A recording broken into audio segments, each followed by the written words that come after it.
We're on all those. Yep. All right. Good day, gents and ladies, and welcome to another episode of RotoFest Detail Memoirs. We are coming to you live once again from Mobile Tech Expo. My name's Jody, I'm Rod Pusey. and we are super excited because if you don't know this guy, you really need to get to know him. His name is Jason Rose. He is the global trainer extraordinaire for Rupes USA.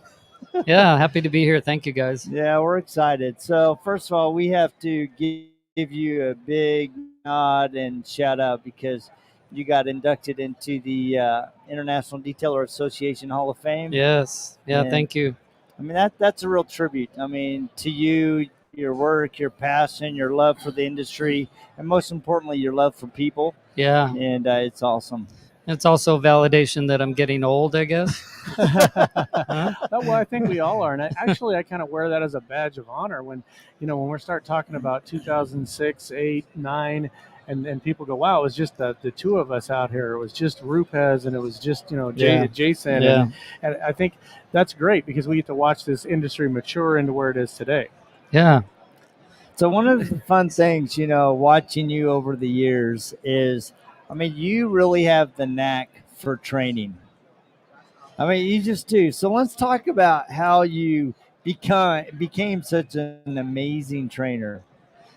Well, I mean, it's just like, when I think about this question, detailing, there are very skilled, detailers that know how to detail a car really well, but then they lack skill and proficiency on the business side. Yes. So you kind of need both of those to be successful, right? The same thing goes with a trainer. The knowledge is part of it, but then you need training skills. You need communication skills, speaking skills, listening skills, listening to your students.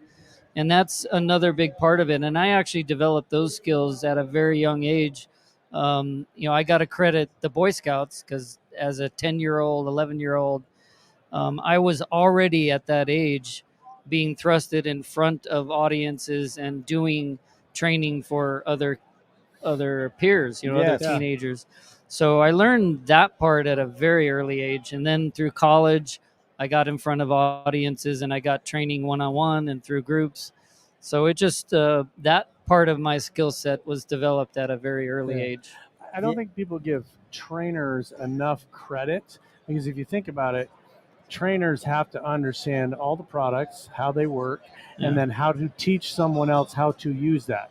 Yeah. And I've been under the kind of the mantra of, in order to learn something really well, you need to be able to describe it and train somebody else how to do it. Absolutely. And I think that there's a skill. It's just as much skill to do that as there is to learn a new tool.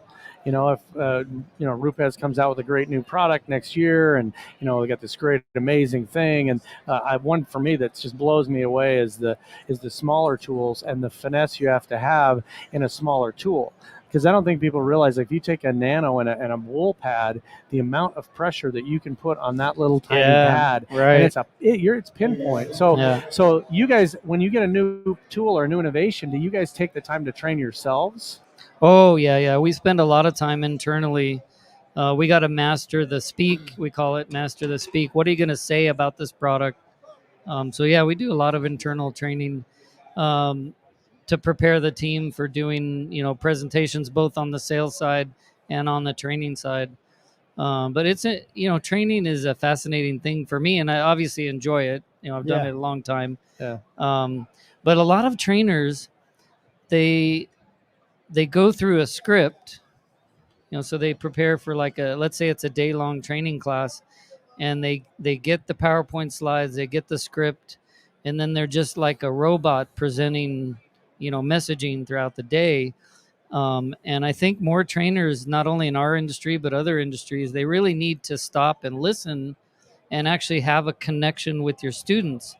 Because if you don't have that, all you are is a infomercial, and you're just spitting out content. Yeah, I think that's a really important time. Important point. I just got done with visiting with Juan Gonzalez and William Lara in Spanish, and the one thing that what is wrong with my mouth? Juan really emphasized, because I went from Spanish to English. He's like, dude, he said, one of the key things many business owners don't focus on is the gift and the ability to listen to Yeah, customers. it's so Right? They're so important. busy selling everything that they're doing, but they're not listening to what the customer Yeah. really needs and So wants. it's so important, and one of the things I'm very proud of with the Rupes Detailing Academy is we've spent years developing our training content. Obviously, we have this objective of being the best in the world on this training content. So we spend a lot of time on the content. However, in the first hour of every class we do at the academy, we are prepared to abandon our curriculum and we listen to the students. So the very first thing we do is interview our class, and we say, "Hey, you took your time, your money, your travel expenses, everything. You came here, and we got stuff prepared to give you. But what did you really come here for? What is the specific things that you want to get out of this training class?"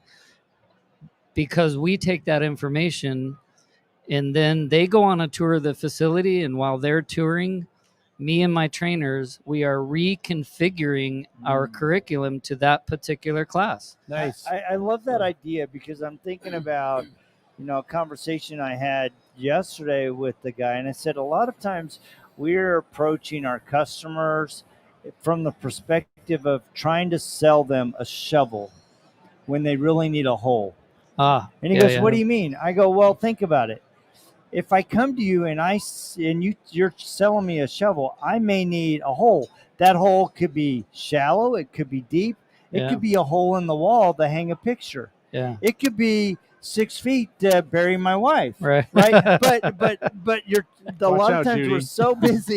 we're so busy trying to sell what we're doing that we're not getting to the real source Yeah. of what the customer Yeah. needs. And it's interesting. I just started developing this concept the other day, and Jody and I were talking about some of the crap that's going on the internet and people bashing each other. Don't worry, I'm going to come back to what we were talking about. And I came up with this concept of giving permission. I'm like, don't give someone the permission to affect you mentally, but I'm taking it to the training side, and it's the reverse of that. You have to give the trainer permission to enter into your construct of what you think you know. Yeah, that's good. And I use the Rupes Training Center a lot as an example when we talk about training, because we were there with the Digital Mafia, and you were there, Dylan, Todd, Rennie Doyle, the Parkers, Bigger Mark, all these really phenomenal detailers and trainers, and I was very, very intimidated. I've been in cars since the 80s. I'm not cocky about it. I know some stuff. I'm not the smartest guy in the world, but I was very intimidated because I was like, dude, I've had a rotary in my hand a lot painting cars and stuff, but I'd never had, up until about 2018, I'd never had a gear driven in my hand. Oh, yeah. And so then I came to the Rupes Training Center. It was literally the first time I'd ever had a Rupes in my hand, and I'm on the hood of a black Honda that you guys are using as a training, and I'm like, I am super intimidated. There are 6 guys behind me that are going to they're going to come unglued. And literally not one person said one word except for Mark reached over the top of me, put his finger on the polisher and said, "A little more pressure." Yeah. And that was it. And that's all it took. Yeah. But I had to give, I'm very open. I really enjoy training. I love learning stuff. So I freely give permission for somebody to correct me, to coach you. But yeah. I think that's a lot of things that people need to do. Is it's like, look, hey, you need to give up that construct of I know what I'm doing and this guy's crazy, he doesn't do what I do. It's like, no, give them permission to teach you something new. Yeah. I love what you're saying, and that's one of the things in that interview process in our class that I actually verbally asked for permission. Hey, you came here to learn something, but can I have your permission to coach you? Because our team's going to do it, and if you're sensitive to it, we'll be sensitive in how we coach. But I need your like you said, your permission to, because once you have that, it's like once you get out into the garage and you actually provide that coaching, they're a little more open to it because they said, I'm okay if you do that. Yeah. And we do a lot of self-coaching. I think everybody talks in their head, but the very, very, very first time I picked up any kind of a DA or gear driven, I immediately wanted to fall back to the late 80s and a rotary and put it on its side. I wanted to get that edge, and people are like, Oh no, don't do that. You're Real not at that level, right? And some people, advanced people, know how to do that, but it's so much less pressure than I was used to doing Yeah. car restoration and paint that it's a different animal. And I think you have to learn that tool, but you need to follow good people that do that. So Yeah. So as you're, one of the things that, as I was watching the award ceremony last night, congrats again. But the thing that impacted me was you were going through all of the countries Ah. that were starting up chapters of the International Detailer Association. And one, it made me think of a couple things. One, there are so many people across the globe that are really passionate about growing their business. Yes. Right? Yes. And they want to be part of an association that is driven to help them improve their business and provide better service. Right. And number two, I thought about your leadership and your committee's leadership and going and saying, look, we want to include you in this process. And yes, that is the PDR Olympics getting down. So so let's talk about that effort, because Yeah. that is monumental, and we are beginning to see major fruits, not just little ones. Yeah, absolutely. So that passion for detailing exists everywhere. I've actually talked directly with passionate detailers in every one of the countries that we've been in. So it exists everywhere. That is a constant in the world, that where detailing is thriving, they are very, very passionate about their business, about their interaction with their customers, and about detailing cars. But what the other thing I noticed that is not consistent from country to country is the development of the industry. So in some countries, detailing is still it's like what we think of detailing 20 years ago. Bucket in the car wash and some Yeah. wax. Yeah, and that's the way it is for them today. So they look at what we're doing in the United States and they think, oh my gosh, that's way in the future. But the pace of development is picking up, and there's some countries very quickly developing the industry. Well, and it's fun to see, people like Alan from AM Details Yeah. taking such a critical role, being involved. And when you find those individuals, it enables us all to bridge the gap of knowledge, experience, and be able to elevate the industry as a whole globally. So it's interesting because I was just going to ask you a question and you just answered it, but it's like you have to scale your trainings and do them differently country to country. I already know the answer, but you already answered that. But so what do you do when you go into, last night at the IDA, we were talking about some of these emerging countries that are just starting out with an IDA chapter. When you go there, how do you make that training? And I assume I know the answer to this, but how do you go into a country that's maybe 18 members and structure that? You mean training for detailing, or the development of the chapter? No, training for detailing in a country that's just emerging as an well, IDA. You have to listen and understand your audience and who you're training to, and if you got to meet them where they're at right now. In order to advance them to the next level, you have to meet them where they're at. And it's like back to the basics. It's like, okay, you plug the polisher in here, you turn it on there, and this is paint. We'll talk about what paint is, but you got to start with the basics. And once you have that basic foundation, then you can go to more advanced stuff. And I think the key to that, and that's what I knew you were going to say it, and that's what I was hoping for, is start where they're at. And I think that's with any training. I don't care what you're teaching somebody, you first have to know where they're at. Yeah. And I think too often, as trainers or somebody that mentors somebody, you want to start at the very base, and you don't want to talk down to somebody. So you find out where they're at and listen. Yeah. Again, we have one mouth and two ears. So you got to listen to where people are at and come to them at that level. It's so important. And another answer I can give you for your question, and it involves the preparation for your training class. So when you jump into another country and you're providing education, we have to prepare for that audience, and part of that preparation is actually structuring who the audience is in the room. Yes. So what I mean by that is, one of the most frustrating things, and I'll speak for myself, not all trainers, but one of my personal frustrations is getting a day with an audience that has mixed skill set and mixed experience. So if I have newbies that have never held a polisher in the hands before, and sitting next to him is a guy that has 10 years experience polishing, that is the most challenging class for me Yes. as a Yeah. trainer, Yes. because I got to speak to both of them, and it's really challenging. So part of the answer to the question is you prepare and actually structure your promotion of the class and the registration and the screening of a Yeah. class to make sure that you get newbies and new people in a basic class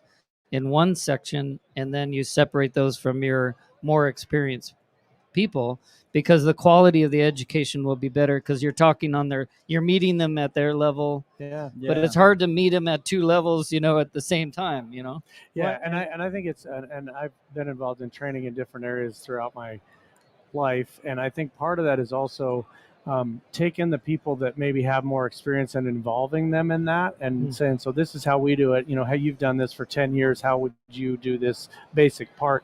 And try to get them feeling like they're helping, because I always love to get somebody that has experience involved in the training, because I'm going to learn something from them. Sure, You're sure, going to always absolutely. learn something from that person that's been doing it a long time. We Yeah. have similar when we talk with software engineers.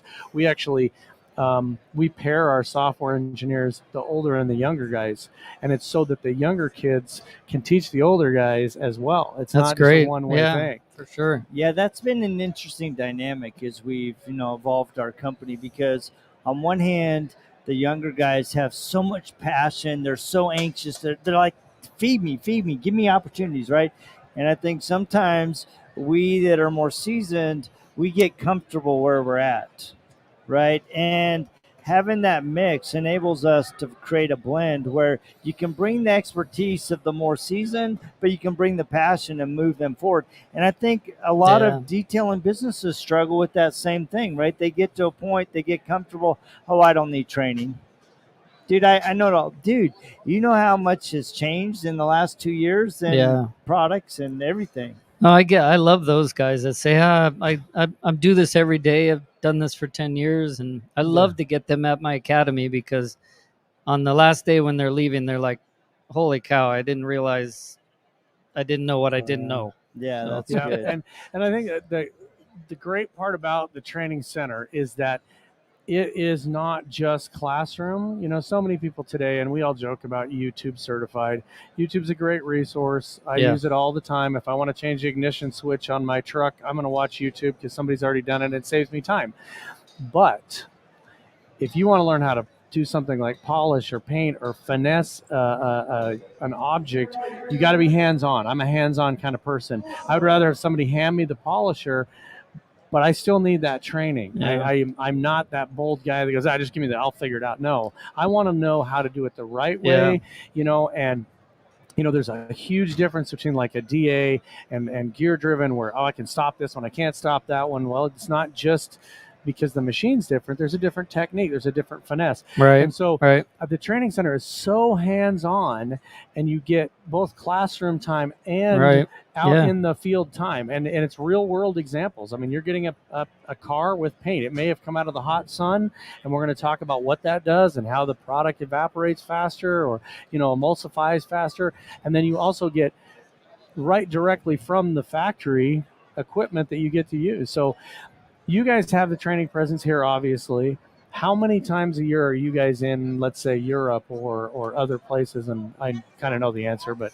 You mean pre-COVID or? Yes, pre-COVID.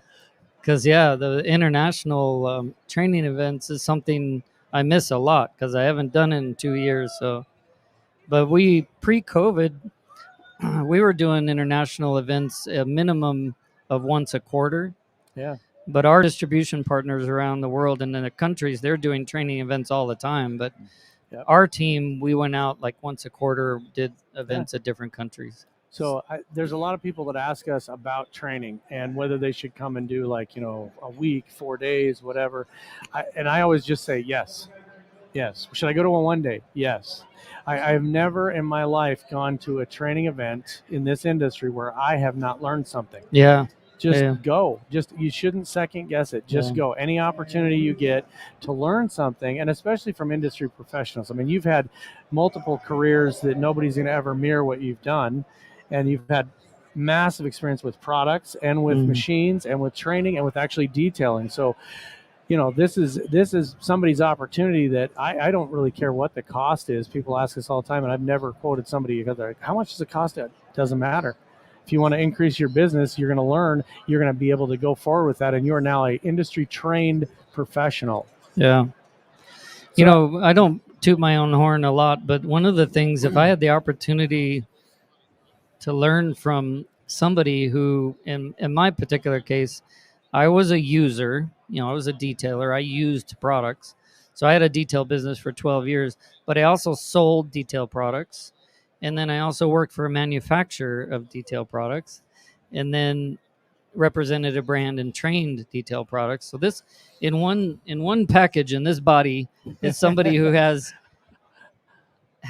lived and worked in every stage of the food chain through the whole thing. Yeah. I mean, why wouldn't you want to go spend time and Exactly. learn from somebody like So that? I have a question for you. It's related to that. When you have guys come to your trainings, whether it's in at the Rupes Training Center or here, where do you see honestly the biggest gap in detailers? And is it on the business side? Is it techniques? Is it skills? Is it product knowledge? Is it a combination? Where do you see the biggest gap? Well, lately, in last 2 years, and it's not related to, well, it might be related to COVID, but in the last 2 years, I see a lot of new people coming into the business, right? Yep. So consequently, my classes, the audience mix has changed a bit. Yeah. And consequently, we've had to adjust our curriculum because of that. But yeah, there's people who come in, and I get them when they have like 6 months experience polishing a car, but zero experience running a detail business. Yep. Yeah. Yep. And I always thank them for coming to our academy and learning about paint and learning about polishing, but I'm encouraging them, please go to training classes where you learn the business side of it. Rupes doesn't provide that, but you need that. Yes. You got to have it. So go get that. Yeah, that's So good. there's where we plug the Road FS Detail Memoirs. We do a lot of business training. Prentice Sinclair has been doing this for 100 years. There's tons of places, but seek that out. I feel that is a super important part. Yes. If you don't know why you need to have insurance, you need to learn. If you don't know why you need to have, your business structured the right way, so go learn those things as well, because that is a different animal. It's not. There's no manual. When you go to your city, state, county, and you sign up for a business license, they hand you a piece of paper. There's not a manual on how to run a business. So Right. there's a reason that 90% of Congratulations. businesses fail within the first Go off and 5 years. succeed. Yeah. So, Well, and it's unfortunate, but the makeup of the individual that I experience has the most passion and the most knowledge and the most skills on detailing a car, that person generally, not true of everybody, but generally does not have the business skills. Yeah. It's just a very passionate guy polishing cars, but they don't have the business side. So they have to actually go out of their comfort zone and actually reach out for that skill set. Otherwise, they're going to be limited in their success. Yeah, and I think a lot of times people think that if they have the skills, that's going to solve their problems. Yeah. I'm a good detailer. I'm going to be successful. Well, Right. yeah. No, that's good. So let's talk about kind of in final wrap up here, because we know you're like in high demand here. What's coming up in 2022 with you and the Rupes training team? Well, we cranked up our frequency of classes at the academy. We downsized the group size, so we're limiting classes about 6, maybe 10 people. So smaller groups, but we're hitting it more frequently. Awesome. So we're ramping up to do a lot of classes at the academy. We're also crossing our fingers and doing preparation for international training events. So we're actually in planning stages, but we're also in part of that preparation planning to back off from it if we have to, given the condition of what travel is. Exactly. But yeah, we're looking forward to that. We have been in product development with some stuff. So this year is going to be kicking out some new products. That's fun. Yeah. Oh, that's awesome. A real lot of cool. stuff coming forward. So Yeah. I'm excited to see that. I encourage people to kind of come out from underneath the rock, do, whatever you want to do to make yourself feel safe. But, there are things available, and go check dates and times and just get yourself in there. I think the biggest thing that I struggle with is people want to go through that door. They want to open the door and go do training, and then they reach out and they're like, should I? And it's not even a question of whether you should. It's a matter of when. Just do it. Just do it. So how do people connect with you or or your team? Yeah. Oh, my 'Cause team. I know you're a big demand. So Yeah, and I have to be honest. I have not figured out how to do Instagram, and I get hundreds of inquiries and friend requests and all that, and it's overwhelming. It would be a full-time job for me to Just actually that, stay yeah. on top of that. you need an seems like assistant, it. a social media That's assistant. right. So the rupesusa.com and then rupes.com, those are the two websites globally for us. But my training team, it's best to reach out to our website. So you go, there's a tab, the Rupes Academy, Bigfoot Academy. You click on that and then contact us, and then we'll respond to you there. That's awesome. Yeah. Well, we want to thank you for taking some time out of your busy schedule. We always love visiting with you, and congrats again. Thank it you is so well much. deserved. Guys, if you're not here at Mobile Tech Expo, dudes, you gotta schedule time for next year. It's well worth the investment. And playing fair's time away from your business, it is going to pay dividends. You get to rub shoulders with amazing men like Jason Rose, and so make sure you're here. And we will check you guys a little bit later. Yep. Right Talk to you here later, on guys. RoadFS Detail Memoirs. See ya.